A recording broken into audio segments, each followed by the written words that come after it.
Miren, en esto de la guerra de los sexos, que es el mito que voy a tratar de rebatir esta tarde, opera mucho la ideología del feminismo radical, como un componente esencial de la ideología de género. Ella es Andrea Dworkin, una de las teóricas del feminismo radical que le da letra a las feministas de hoy. Ella tiene la maravillosa tesis de que toda relación heterosexual es una violación contra la mujer. Es decir, todos los que estamos acá, incluyéndola a ella, seríamos hijos entonces de un padre violador. ¿Y ella cómo sustenta eso? Porque el patriarcado engendra un sistema de opresión que hace que todo coito heterosexual sea una violación, etcétera, etcétera. Esto, por supuesto, genera todo un resentimiento y una sensación en quienes siguen estas teorías de que están en una guerra abierta contra la mujer. La próxima, por favor. Fíjense, Valerie Solanas. Ustedes pueden pensar, bueno, pero esto es un poco antiguo. Estamos hablando de Valerie Solanas que década del 80 más o menos. Bueno, ya pasaron muchos tiempo. Sí, pero hoy las frases de ese libro que ustedes ven en pantalla, el Manifiesto Scam, son escritas en cada una de las marchas de Ni Una Menos. Las marchas que supuestamente piden en contra de la violencia contra la mujer, hoy escriben frases del Manifiesto Scam de Valerie Solanas. Entre otras, por ejemplo, la que está en pantalla. Ella dice, llamar al hombre animal es halagarlo. El hombre es una máquina, es un mero consolador andante. Sí, puede ser la próxima. Monique Wittig, de Francia, década del 80 también. Ella dice que hay un régimen de heterosexualidad obligatoria, en el cual algo nos obliga a ser heterosexuales. Ella no se va a meter en el tema, digamos, tan profundo de que quizás la heterosexual sea la necesidad de la supervivencia de la especie. Ella le va a quedar mucho más cómodo inventarse que en Occidente hay un régimen de obligación heterosexual, de la cual llamativamente ella nunca estuvo sujeta, porque ella era lesbiana. Y nunca fue presa, ni la mataron, ni la torturaron, ni absolutamente nada. Donde sí tenían problemas los homosexuales era en el régimen maoísta, régimen que ella defendía en sus textos. Fíjense, ella da un paso más allá de las tesis de Simone de Beauvoir. Simone de Beauvoir dice, la mujer no nace, sino que se hace. No se nace mujer, llega a uno a hacerlo. Ella directamente dice, ¿saben qué? La mujer no existe. Ustedes me dirán, ¿pero cómo? O sea, no me cierra. ¿Por qué una teórica feminista va a decir la mujer en verdad no existe? Es tan ridículo como ver a Marx poniendo en verdad la clase obrera no existe. Bueno, son muy inteligentes. Si la mujer no existe, significa que las fronteras de representación del feminismo pueden ser ampliadas hasta el infinito. Es decir, podemos asumir que yo me puedo considerar una mujer y puedo ir a marchar con el feminismo y ser una feminista. O no hemos visto los 8 de marzo, Día Internacional de la Mujer, no a mujeres marchando, sino a transexuales junto con las mujeres. Y no sabemos ya que en la conferencia de Beijing de la ONU del año 95, Conferencia de las Mujeres, la agenda concluyó que las mujeres tenían que hacerse cargo de la agenda LGTB. La agenda de la mujer se hacía cargo de la agenda LGTB. ¿Por qué razón? Porque la mujer no existe. Cualquiera puede ser una mujer. Sigamos el próximo. Obviamente, acá lo que se está operando, yo voy a recortar esto en base a la idea de la guerra de sexos, que es la que quiero que fijemos por ahora. Ella dice, el lesbianismo es el rechazo del poder económico, ideológico y político del hombre. Es decir, llama a la lesbianización. La lesbianización pasa a ser un componente fundamental del movimiento feminista moderno, porque ya no basta con resistir al hombre y acostarse con el hombre. Para resistir verdaderamente al hombre, una tiene que acostarse con una mujer. Y por eso mismo, encontramos otra vez en cada manifestación feminista de nuestros tiempos, Ni Una Menos, Día Internacional de la Mujer, etcétera, etcétera, encontramos frases que se pintan en las paredes que dicen, por ejemplo, lesbianizate, hacete torta, la vida es corta, heterosexual muerto, abono para mi huerto. Hay un llamado a la resistencia política a través de la lesbianización. Fíjense algunas cuestiones más para que después yo les pueda ofrecer una definición de la ideología de género. Entre otras cuestiones, dice aquí en el pensamiento heterosexual Monique Wittig lo siguiente, la categoría de, hago un paréntesis, estamos hablando de una de las teóricas fundamentales del posfeminismo, del feminismo de hoy. No estamos hablando de una bloguera, de una tuitera, no. Es fundamental y se enseña en las universidades y en todas las materias de género. Ella dice, la categoría de sexo es el producto de la sociedad heterosexual que impone a las mujeres la obligación absoluta de reproducir la especie, es decir, reproducir la sociedad heterosexual. Ella, insisto, no se da cuenta que la reproducción de la especie necesita de la heterosexualidad. Si no, ¿cómo la reproducimos? Fíjense, ella dice también, por su sola existencia una sociedad lesbiana destruye el hecho artificial social que constituye a las mujeres como un grupo natural. Se está conflictuando a la mujer respecto de su identidad para romper con esa identidad encontrándole un enemigo. ¿Quién es ese enemigo? El hombre y la heterosexualidad. Se puede pasar al siguiente. Fíjense, esta es la autora, la filósofa más importante de los últimos 50 años, yo diría, en materia de ideología de género. Judith Butler, de California. Ella escribió, entre otros libros, su más importante es El género en disputa. Pasemos al siguiente, no voy a hablar mucho ahora sobre la transexualidad. Quiero que se fijen algunas de las frases. Son intrincadas porque la idiotez tiene que ser explicada a partir de mucho palabrerío. Pero yo se lo voy a tratar de filtrar. Ella dice, el sexo siempre fue género, con el resultado de que la distinción entre sexo y género no existe como tal. ¿Qué significa esto? Si la ideología de género, hasta Judith Butler nos había dicho, oigan, ¿saben qué? Nuestra sexualidad se descompone, se divide en dos esferas completamente autónomas. El sexo, lo biológico, el género, lo cultural. Entre ellas no hay interrelación, o sea, ya estábamos con ideología de género. Pero Judith Butler patea el tablero directamente y dice, ¿saben qué? El sexo siempre fue género. Es decir, importa un bledo la biología, la fisiología, la anatomía, las neurociencias, la neurología, las biologías, etcétera, etcétera, etcétera, a la hora de hablar de sexualidad. Lo único que nos tiene que interesar es entender a la sexualidad como un constructo social, que ¿quién lo construye? El hombre heterosexual. Ahora bien, ¿cómo liberarnos de ese constructo? Porque podemos liberarnos, esa es la oferta de la ideología de género, a través de la famosa acción de la autopercepción. Como yo me autopercibo una mujer siendo un hombre, me libero de la categoría masculina que la sociedad me impuso, porque ahora paso a ser entonces una mujer. Fíjense esto, la pérdida de las reglas de género multiplicaría diversas configuraciones de género, desestabilizaría la identidad sustantiva y privaría las narraciones naturalizadoras de la heterosexualidad obligatoria de sus protagonistas esenciales, hombre y mujer. ¿Qué significa esto? Expandamos hasta el absurdo, ¿qué cosa? El género, para subvertir la categoría del sexo. Está ahí, la pérdida de las reglas de género multiplicaría diversas configuraciones de género. Hoy ya tenemos más de 120. ¿Para qué? Está al final. Para privar al régimen de heterosexualidad obligatoria de sus protagonistas esenciales, el hombre y la mujer, porque ya no son complementarios, sino que son enemigos. ¿Puede ser el próximo? Bueno, esto ya es impresionante. Esta es una filósofa muy conocida de Argentina, yo diría una de las más radicales y más pioneras en el género, en materia de género, se llama Leonor Silvestri. Fíjense qué bonita que es, ¿no? Guerra a la heteros... Bueno, ella es autora de este libro que vemos en pantalla, que se llama Foucault para encapuchadas.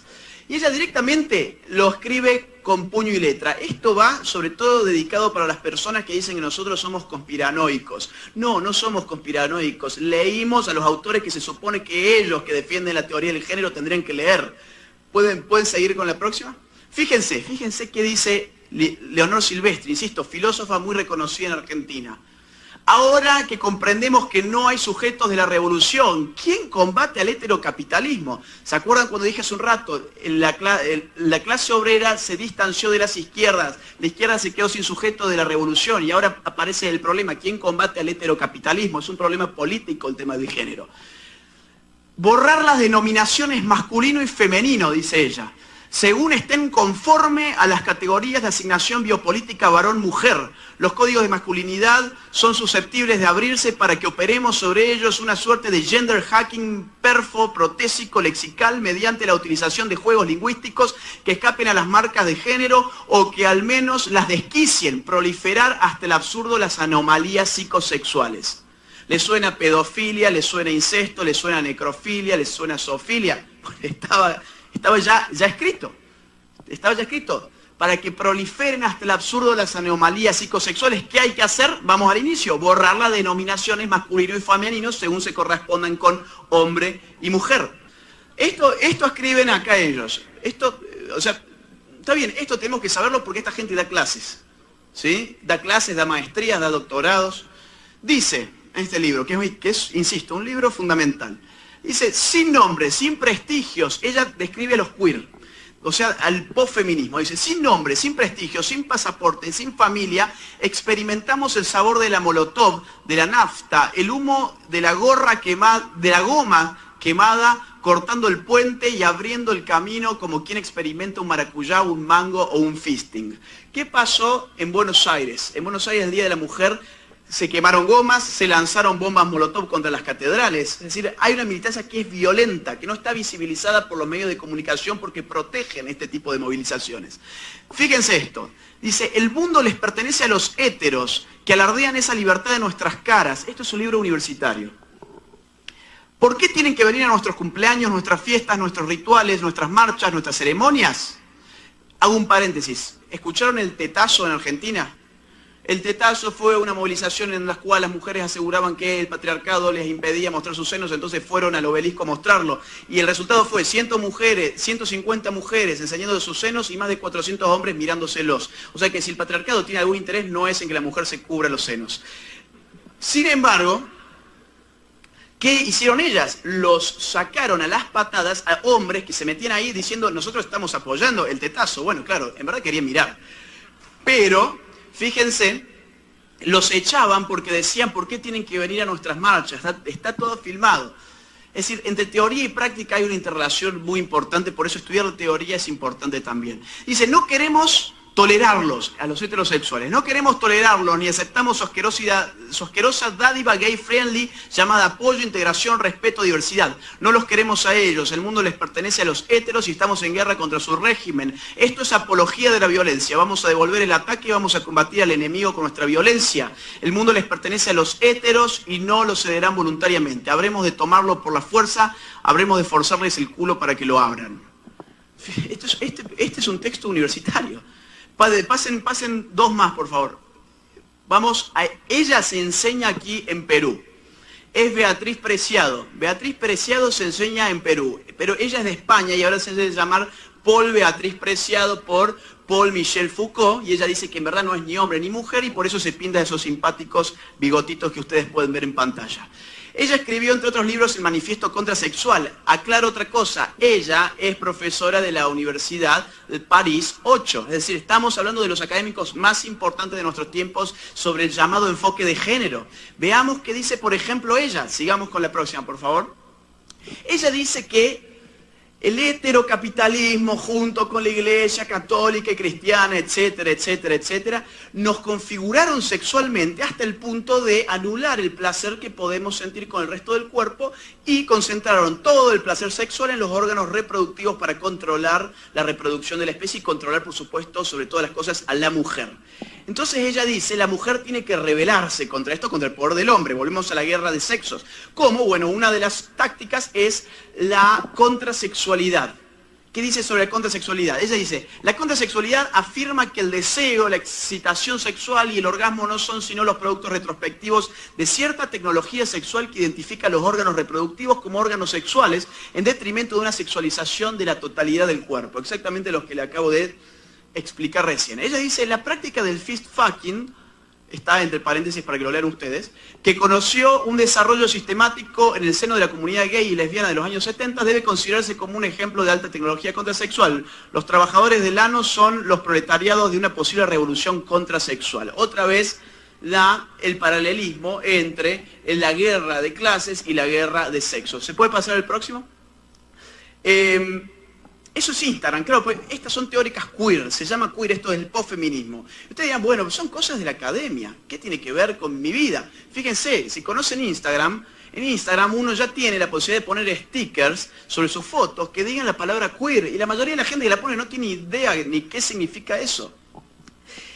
En fin, a ver, ¿con qué me quedé? Vamos a frenar ahí porque ya debo tener poco tiempo.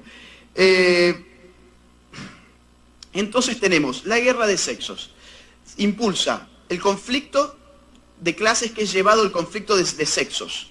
La lesbianización impulsa el aborto como liberación de la mujer frente a un poder opresivo del hombre. Ahora la mujer que aborta es recogida por la militancia feminista y se le dice, oiga, si usted abortó no tenga el trauma posaborto, no tenga culpa siquiera.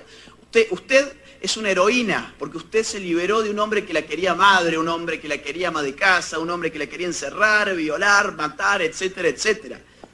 O sea que el aborto también tiene esta suerte de relato en el cual baja de alguna manera la idea de la guerra de sexos. Quiero hablar rápidamente de dos conceptos que tienen que ver con el marco jurídico propio del Perú y de América Latina, que impulsa la sensación de guerra de sexos: violencia de género y feminicidio. Violencia de género es definido por la ONU como todo aquel acto violento contra otra persona en función de su género, es decir, en función del odio de género. Por ejemplo, yo golpeo a una mujer, no porque esa mujer me hizo algo en particular, sino porque yo odio el género que esa mujer representa, y ese odio es el móvil de mi conducta. Eso es la violencia de género. ¿Qué es el feminicidio? Es el grado extremo de la violencia de género que termina con la muerte de la mujer. Es por eso que los códigos penales lo tipifican como el asesinato de una mujer por el hecho de ser mujer. Así está en todos los códigos penales, por lo menos de América Latina. El asesinato de una mujer por el hecho de ser mujer. Ahora, ¿no les da curiosidad a ustedes que cada vez que vemos en las noticias nuevo caso de violencia de género, nuevo caso de feminicidio, jamás se nos informe sobre quién fue el perito psicológico, psiquiátrico, que se encargó del asunto de encontrar cuáles fueron las causas de esa violencia? Porque si vamos a asumir como correctos esos términos, después tenemos que comprobar que ese hecho partió del odio de género, que está en el corazón del mismo concepto. Por eso hablamos de violencia de género, no estamos hablando de violencia contra la mujer, o de violencia entre los sexos, o de violencia en la pareja, etcétera, etcétera. Estamos hablando de violencia de género porque ese de nos indica el móvil. Pero ¿cómo nosotros anticipamos un móvil que después no lo confirmamos a través de la ciencia? Porque lo que se trata es de bajar la idea de que estamos en una guerra de sexos. Porque si nosotros afirmamos que a las mujeres las están matando por ser mujeres, entonces estamos generando un relato según el cual estamos en una guerra entre hombres y mujeres. ¿Y quién saca la tajada de esto? Aquellos que pasaron de un conflicto de clases a un conflicto de sexos. Divide y reinarás, dicen en la política en términos de masas. Hay alguien siempre que de las fracturas sociales sacan tajadas, sacan jugo, y en este caso nosotros creemos saber quiénes son. Fíjense esto. Los marcos jurídicos y el derecho están dispuestos para resolver y prevenir los conflictos, no para impulsarlos. Es decir, tenemos una ley que prohíbe robar porque sabemos que el robo es un problema para la sociedad. Tenemos una ley que prohíbe matar porque sabemos que el asesinato es un problema para la sociedad. El derecho es el instrumento a través del cual evitamos o intentamos evitar el conflicto social, ordenamos la sociedad. Pero hay marcos jurídicos que están siendo utilizados por la ideología de género que no resuelven ni evitan ningún conflicto, sino que lo generan.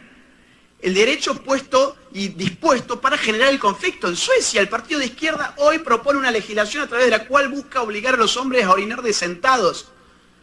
Ahora bien, ustedes me dirán, bueno, esa ley es inaplicable, y yo coincido, es una ley inaplicable, ineficaz por naturaleza, porque aplicarla ameritaría tener a un burócrata o un policía en cada uno de los baños mirando a ver cómo los suecos lo hacen, sino cómo van a saber si hay crimen o no hay crimen.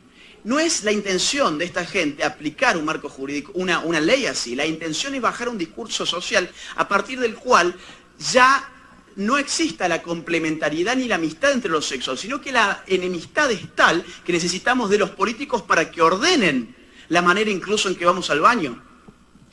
Fíjense, algo parecido, doy un último ejemplo porque estoy súper pasado con el tiempo, el País Vasco. El País Vasco se está llamando, no sé si se prohibió finalmente, pero está en las intenciones de prohibir el fútbol en los colegios. ¿Por qué razón? Porque dicen que territorializa con criterios de género el espacio recreativo. Reparen un segundo ustedes en esa frase, territorializa con criterios de género el espacio recreativo.